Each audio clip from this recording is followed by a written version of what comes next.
Amarna, Egypt, 1891. Italian archaeologist Alessandro Barsante explores the tomb constructed for the pharaoh Akhenaten, but finds no evidence of his mummy.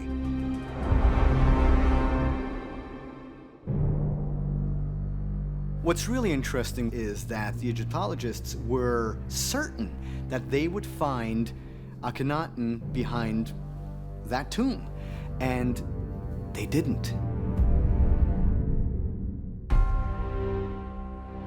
Just what happened to this revolutionary leader after his death is as mysterious as the pharaoh himself. Was he never actually buried in his tomb, or could he have been removed? Akhenaten ruled from 1353 BC until his death 17 years later. His reign was dominated by controversy when he abandoned the pantheon of old Egyptian gods and instead demanded that his subjects worship the sun god Aten. The Aten was something that he saw in the sky between two mountains that inspired him to create the sacred city of Amarna. Now, the typical view is the Aten must be the sun, but it is entirely possible that what Akhenaten was seeing was in fact an extraterrestrial flying craft.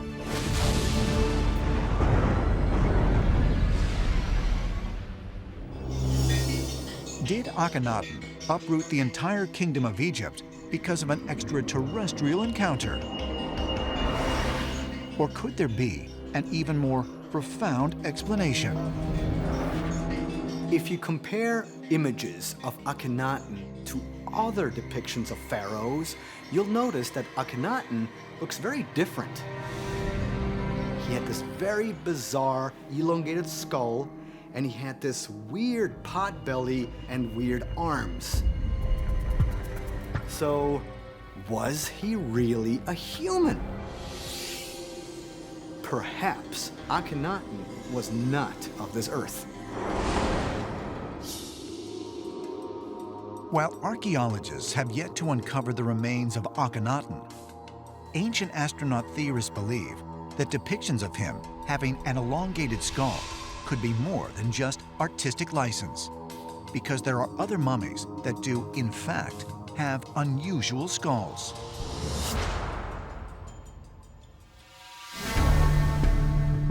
Some elongated skulls can be explained by the fact that numerous ancient cultures practiced head binding, a form of body modification where the heads of infants were tightly bound to force their skulls to become conical in shape.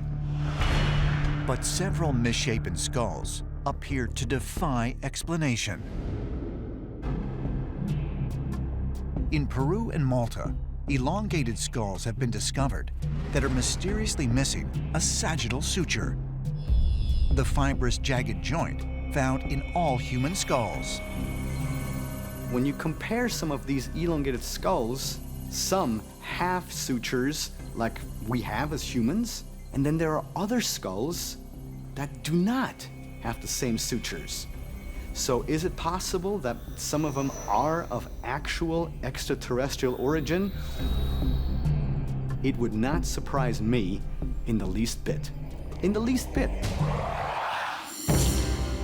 The Giza Plateau, Egypt, 1925. Rising out of the desert sand is a giant stone statue of a human head. For centuries, most visitors to the area believed this was all that existed. But French engineer Émile Barrès is convinced that much more lies beneath the surface than even archaeologists are aware of.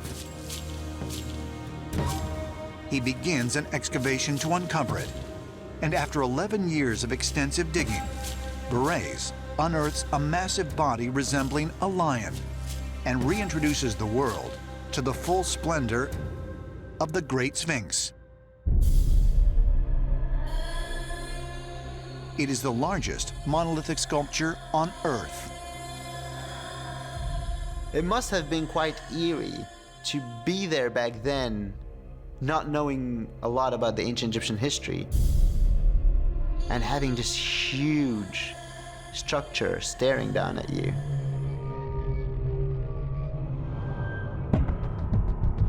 Facing east toward the rising sun, the Great Sphinx is located nearly half a mile from Egypt's 3 largest pyramids. It is carved from a single piece of limestone bedrock and stands over 60 feet tall and 240 feet long. People have asked themselves for centuries, what was the Sphinx for? Why was it built? There is a story behind it, but what is the story?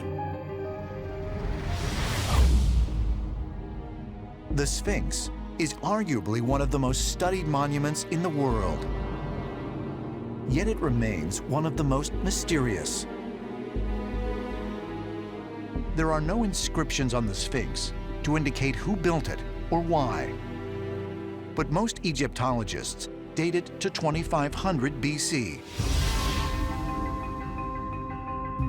the time of the pharaoh Khafre, or Khephren, as he is known by Greek scholars. The dating is based on a mention of Khafre on a tablet found between the paws of the Sphinx. But this tablet, known as the Dream Stele, also tells the story of a pharaoh who came 1,000 years later, King Thutmose IV. King Thutmose IV comes in the New Kingdom, which we believe is more than 1,000 years after the time the Sphinx was sculpted. He made this stele to tell his story. King Thutmose IV, before becoming a king, was on an expedition here in Giza. And he slept right next to the Sphinx. And back then, the Sphinx was covered in sand all the way up to its head. And in his dream, the Sphinx came to him. The Sphinx spoke to him and said that if he would uncover the Sphinx from the burial in sand, he would then end up as pharaoh. Now, he was the son of a pharaoh, but was not the heir. Thutmose IV ended up with that throne after this dream. The Sphinx itself speaks to a future pharaoh, and the history of ancient Egypt is altered by this fact. The Sphinx told King Thutmose IV in his sleep, right here in that line, that everything that the eye of the Lord illuminates will be his. He cleared all the sand surrounding the Sphinx, and Thutmose IV then became the king. So the Sphinx kept its promise. Now, the amazing thing about this is that we learn of what's called the flashing eye of the Lord. What is the flashing eye of the Lord? This sounds like some kind of technology that is in communication with the Sphinx, or perhaps channeled by the Sphinx, that could ensure the prosperity of Thutmose IV. If the story on the Dream Stele is true, the Sphinx not only ensured the prosperity of Thutmose IV, but of perhaps the most important dynastic family in the history of the Egyptian Empire. Thutmose IV was actually the grandfather of Akhenaten. Akhenaten was considered a heretical pharaoh. He changed the polytheistic religion of ancient Egypt and declared there was only one god, Aten, a god he depicted as a disk in the sky. Akhenaten became enthralled with the Aten disk. Is it possible that the eye of the Lord and the Aten disk are one and the same, and that they are, in fact, some kind of UFO spaceship that's hovering over Egypt as an eye in the sky and is guiding the Egyptian civilization? The Valley of the Kings. Located on the western bank of the Nile River, lies one of the most expansive burial grounds in all of Egypt. The tombs were constructed between 1539 and 1075 BC for pharaohs and other nobility. To date, 63 tombs have been discovered in the Valley of the Kings. One of the best preserved is that of Pharaoh Ramses VI, who ruled from approximately 1145 to 1137 BC.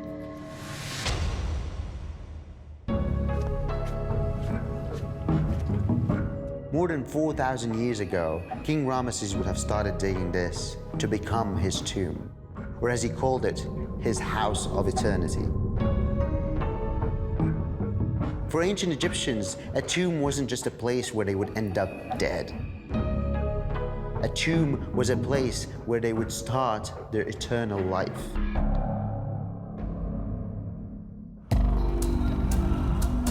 The Egyptians believed that in death, the soul would split into several parts and begin the journey to the afterlife. But to make this transition, it was essential to reunite the soul with the physical body. And while the Egyptians were not the first to mummify their dead, no other ancient culture went to such great lengths to preserve the body and ensure entrance into the next life. Ancient Egyptians would put a body that needed to be mummified in a dry room. And they would first take out the internal organs, and they'd pack that body with natron salt to start the drying process. And then they would remove the brain. And then they would rinse the body with sweet-smelling oils, and they cover the entire body in natron salt, and it would stay that way for about 35 to 70 days. Once the body was all dried out, they would wrap the entire body, putting amulets and other special jeweled objects in the linen, and then once it was completely wrapped, and be done.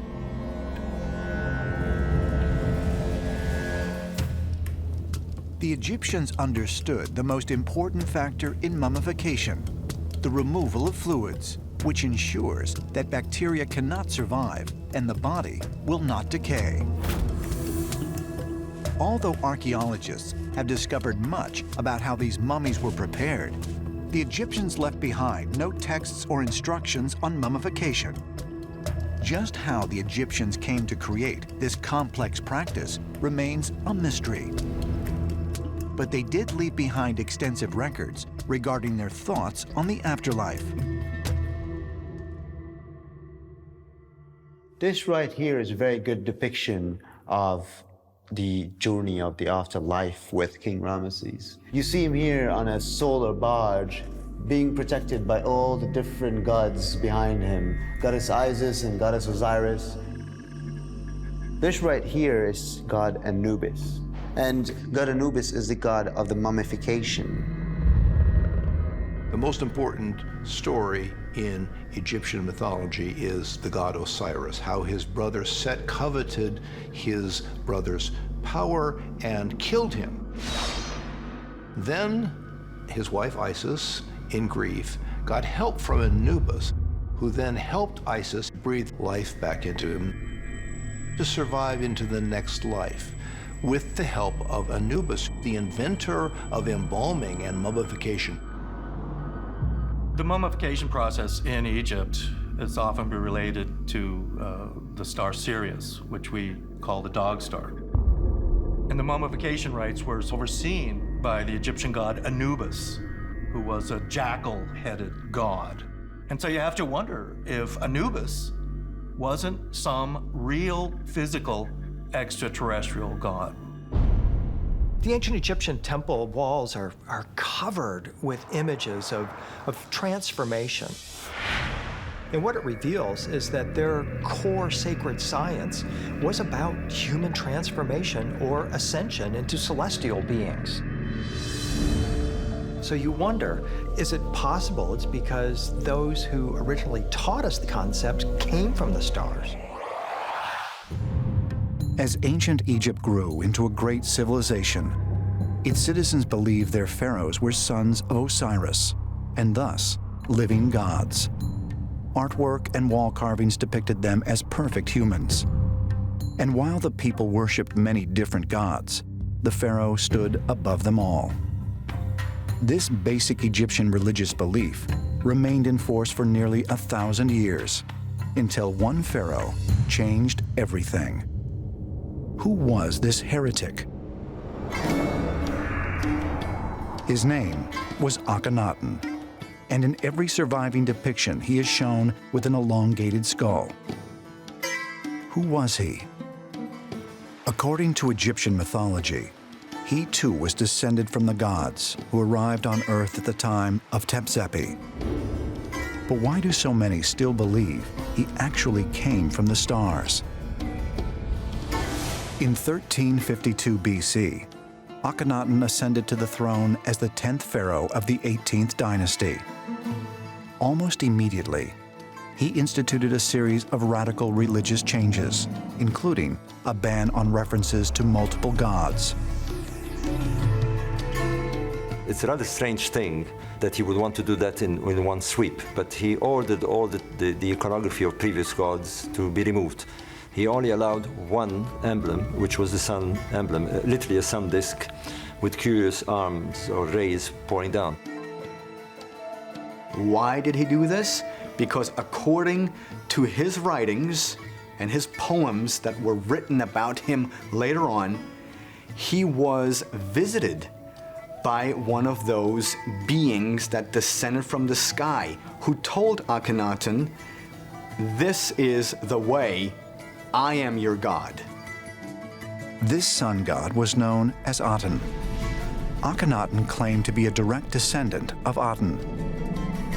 Akhenaten, like any other pharaoh, regarded himself to be divine. He was a god. Not only himself believed himself to be God, but the whole nation saw him as a god. The definition of God is that he was a descendant from these celestial beings. During his 4th year as pharaoh, Akhenaten ordered the construction of a new capital city. He called it Amarna and dedicated it to the sun. Akhenaten would spend the next 10 years here, during which time he instituted changes in both art and culture, including how he himself would be publicly depicted.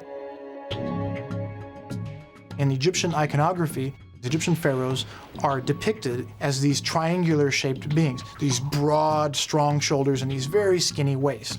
Now, we look at leaders today and we know that most leaders don't have broad shoulders and skinny waists. But it was important to depict the Egyptian kings as having broad shoulders and skinny waists, very, the epitome of what a king ought to look like.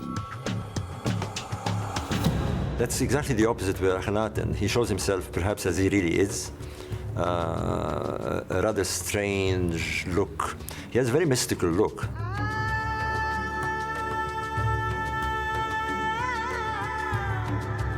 If we take Akhenaten's statues, for instance, literally, he was a very strange-looking character. Sort of combined, some people would say, feminine aspects with masculine aspects, may have had an elongated skull. The change in royal iconography of Akhenaten showed him as he probably really was, with a misshapen head, with a pot belly, with a sunken chest, as opposed to the idealized iconography of traditional Egyptian artists that show this big, strong pharaoh.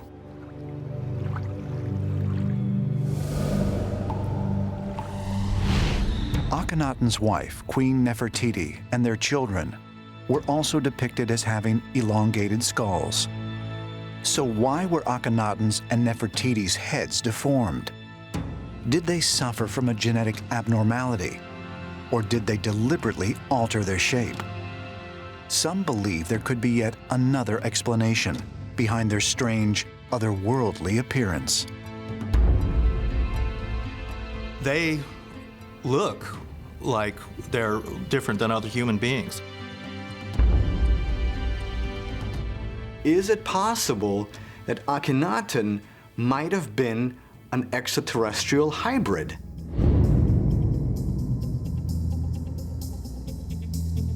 Ancient alien enthusiasts look at Pharaoh Akhenaten of Egypt and say, look at that long head. That looks like an alien gray. Or that looks like some kind of something that's non-human or some hybrid between something else and something human. Must be evidence of alien interference, alien reproduction with humans, something like that. I've been to Egypt, and one of the most stunning things about seeing the archaeological remains of ancient Egypt is that one unique pharaoh, Akhenaten. I mean, he's got a very narrow, pointy face, high cheekbones, and a very elongated cranium.